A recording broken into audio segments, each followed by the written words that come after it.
आपके फाउंडेशन के ताल्लुक़ से माशाल्लाह वेस्टर्न कल्चर का असर वो किसी भी तरह हिंदुस्तानियों पर या हिंदुस्तानी मुसलमानों पर न पड़ जाए, इसके लिए गैर मामूली कोशिशें हो रही।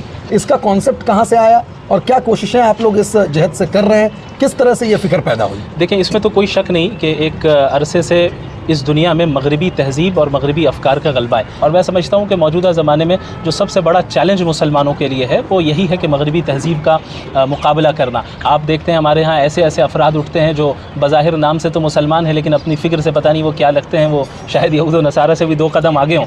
तो ये नतीजा कहाँ से आया, यानी ये नतीजा कहाँ से निकला? ये लिबरलिज़म का नतीजा है, ये सेकुलरिज़म का नतीजा है, ये फेमिनिज़म का नतीजा है, ये तमाम वो वेस्टर्न आइडियोलॉजीज़ का नतीजा है जो पूरी दुनिया में बड़ी तेज़ी के साथ फैलाई जा रही हैं। यहाँ तक कि अच्छे दीनदारों के घराने महफूज नहीं हैं, हमारी औरतें फेमिनिज़म में मुब्तला हैं, हमारे बच्चे इल्हाद और एथिज़म की तरफ जा रहे हैं, सिरे से तमाम मज़हब का इनकार कर रहे हैं, खुदा के एग्जिस्टेंस का इनकार कर रहे हैं। तो ये वक्त की सबसे ज़्यादा ज़रूरत है। हज़रत मौलाना अबुल हसन अली अल हसनी नदवी रहमहुल्लाह ने उस ज़माने में फरमाया कि मुझे यकीन है कि आज अगर अबू हनीफ़ा ज़िंदा होते, इमाम शाफ़ी ज़िंदा होते, अहमद बिन हम्बल ज़िंदा होते, इमाम मालिक ज़िंदा होते, तो शायद थोड़ी देर के लिए वो भी फ़िक़्ह की तदवीन को रोक देते और इल्हाद जदीद और मगरबी तहज़ीब का मुकाबला करते।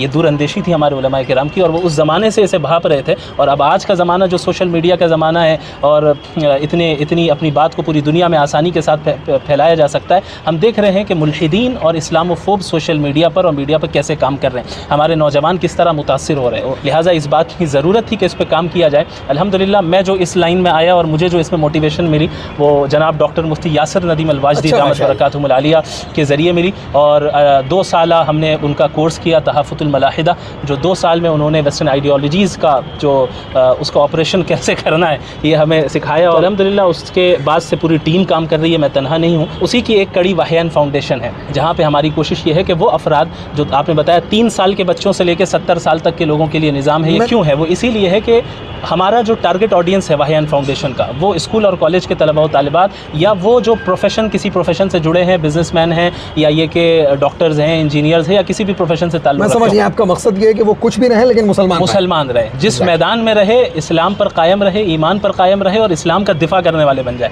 इसीलिए हमारे पास जो कोर्सेज़ हैं उसमें बाकायदा इसकी कोशिश की जाती है कि जो इस्लाम पर एलिगेशंस लगाते हैं उनका लॉजिकल आंसर हम किस तरह दे सकें। एक है जज्बात में आके कह देना कि मैं ये कर दूंगा, वो कर दूंगा, या चीखना, काफिर कहना, गुस्ताख कहना। ये नहीं कह रहा कि जज्बातियत सिरे से नहीं होनी चाहिए, वो अलग मामला है, लेकिन हर जगह आप इस तरह का मामला नहीं कर सकते। जब आपके ऊपर हमला एकेडमिक अंदाज में हो रहा है तो आप पे लाजिम है कि एकेडमिक और इल्मी अंदाज में जवाब दें, और उसके लिए ऐसे अफराद तैयार करने होंगे जो इंटेलेक्चुअली और एकेडमिकली इस तरह प्रिपेयर हों और अपने ईमान में रासिख हों कि दुनिया के सामने इस्लाम की हक्कानियत को पेश कर सके जदीद तकाज़ों के एतबार से और मौजूदा ज़माने के लोगों की नफ्सियात का